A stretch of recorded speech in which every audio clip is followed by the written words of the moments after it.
asalaamaaleykum wa rahmatullah asalaamaaleykum ñu ngi leen di nuyu di leen siyaare mboolem képp koo xam ne nii yaa ngi topp sunu seen YouTube bi di 94 Walfu Sénégal seen analyse chronique yoo xam ne dañ leen koy defal saa su nekk ci réew mi ak bitim réew jaajëfal nañ leen siyaar nañ leen way leen di toppal 94 Walfu Sénégal voilà maître Doudou Ndiaye maître Doudou Ndiaye Sénégalais yi de ñu ngi laaj kii moom mooy kan kii de yàgg na ci yàgg na de nit ko yàgg la de moom xam naan daal bu ma juumut mag ñi ko xam de yaakaar naa ne jamonoy Senghor ba léegi waaw mi ngi ci ay luwaak ay dataak ya ca aju waaye dégg nañ ko daal mu wax xam naa ne daal wax dëgg yàlla ñun daal liñ leen di ñaan mooy yéen ay mag ngeen li des daal mooy fi mu toll ni bàyyi leen espoir yi ñu doxal seen luwaa yu yàgg yooyu duñ ne amul nag ndax yéen ay borom xam-xam ngeen waaye daal comme moom mbir mi fi mu toll ni dañ koy mise à jour dañuy mise à jour dañuy toll ci àdduna boo xam ne wala jamono boo xam ne léegi la nouvelle génération loi yi ngay indi pour teg ko boo leen ko waxee duñ ko dégg ndax ñoom li ñuy gis mooy voilà le niveau dirigeant yi nekk ci sunu réew daan jël sunu alal di ko caxatee moo xam jël lañ ko wala jëluñu ko la nouvelle génération moom li ñu xam mooy ñooñu jël leen teg leen ci yoon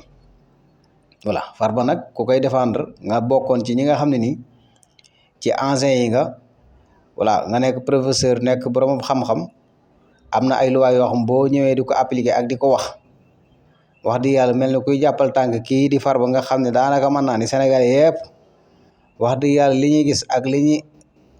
jàpp mooy nit la koo xam ne ne jël na alalu askan wi yëpp waaw jël na suufu Sénégal yëpp loolu la nouvelle génération nag boo toogee di wax ay loi yoo xam ne nii voilà dafa nekk loi yi yàgg boo leen ko waxee duñ la dégg voilà parce que kii nga dañuy jàpp ne maanaam yow da ngay jàppal kii tànk te kii boo koy jàppal tànk dañ naan kii nga xam moo jël suñu suuf si moo jël suñu alal ji voilà naam am na wala amul ñoom la nouvelle génération loolu la ñuy jàpp voilà moo tax yow duñ la déglu kan maître Doudou Ndiaye borom xam-xam nga nag voilà ñi la yàgg topp di la yàgg chiffre yaakaar naa bu ma juumee depuis 1960 ba léegi yaa ngi ci yow yaa ngi ci mbir yooyu noonu voilà loo jàngale loo maîtriser la waaye daal xam naa ni moment bii ñu toll nii moom nit ñi moom bëgg ñoo dégg kenn koo xam ne wala bëgg ñoo gis kenn koo xam da ngay défendre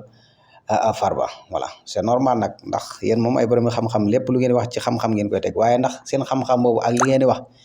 est-ce que la nouvelle génération dinañ ko dégg parce que la nouvelle génération moom ñu ngi ci monde digital ñu ngi ci monde réseaux sociaux voilà lépp looy wax loo xam ne arrangé wu leen boo nekkoon borom xam-xam bi gën a kawe duñ la déglu boo indi woon ay lois yi gën a voilà tegu tamit voilà bu leen neexee gëm bu leen neexee duñ ko gëm loolay problème bi voilà parce que booy défendre da ngay défendre li nga xam ne ni cause yi nga xam ne ni foofu la monde bi tollu tey voilà dëgg la da ngay xam ni la nouvelle génération li ñu bëgg a dégg li nga bëgg moom lañ bëgg a xam nit ñi nga xam ne ay euro lañ ñi nga xam ne wax dëgg yàlla saa su nekk dañuy yóbbu Sénégal ci kanam ñooñu boo waxee di défendre jëmale ci ñooñu dinañ la dégg waaye ñi nga xam ne dañuy delloo réew mi Sénégal dañoo war a delloo réew mi ginnaaw vraiment wax dëgg yàlla caxatee suufu Sénégal jël ay milliards yu jeex voilà dëgg la wala du dëgg la nouvelle génération loolu la ñuy yàpp moo tax nag ñu mel ni yéen ñi nga xam ne ay anciens ngeen la nouvelle génération xamuñu leen voilà soo waxee ñu bari sax naan kii kan la kii ku ma doon ñu bari xamuñu la voilà ñi la xam dëgg-dëgg mooy ñi nga xam ne ni wax dëgg yàlla yàgg nañoo voilà topp borom xam-xam yi di leen déglu voilà yàgg nañu nekk ci plateau yi ñooñu ñoo lay xam waaye la nouvelle génération boo waxee ba pare danañ laaj kii kana parce que yow gisuñu la ci écran yi gisuñu la ci kanam kii daanaka yaa ma gën a xam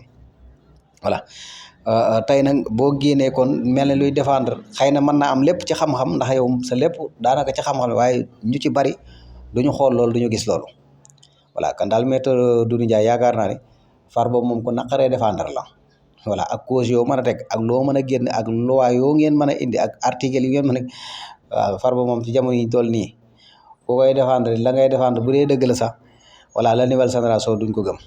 parce que ñoom ci seen jëm bopp noonu la ñuy doxee foofu la adduna bi toll foofu la monde bi toll ñoom li ñu gëm ak li ñu gëm fi mu toll mooy Bassirou Diomaye Faye ak Ousmane Sonko jubal bi ñu leen wax voilà ak réew mi fi ñu ko bëgg a yóbbu voilà ñu gis ni preuve yooyu moom wax di yàlla ñoom lii nekk na loo xam lu ñu fekk la te bëgg nañ cee jàpp projet bi dem ci kanam moo tax ku leen ko bëgg a yàqal rek keneen ko waxee na neen rek duñ la déglu loolu moo tax te ñoom gëm nañ ni projet bii dafa war a egg fi mu jëm voilà ñi fi nekkoon doon caxatee sunu alal dèjà te mosuñoo am ay diplôme jànguñu nekkuñu woon ci benn fonction état ba pare ñu yor xaaj bu dul jeex voilà ñu gis koo xam ne borom xam-xam la génn mel na lu koy défendre Sénégalais yi dañ naan sa waay yow moom wax dëgg yàlla lii ngay wax ni arrangé wul loolu Sénégalais yi loolu la ñuy wax mu ngi noonu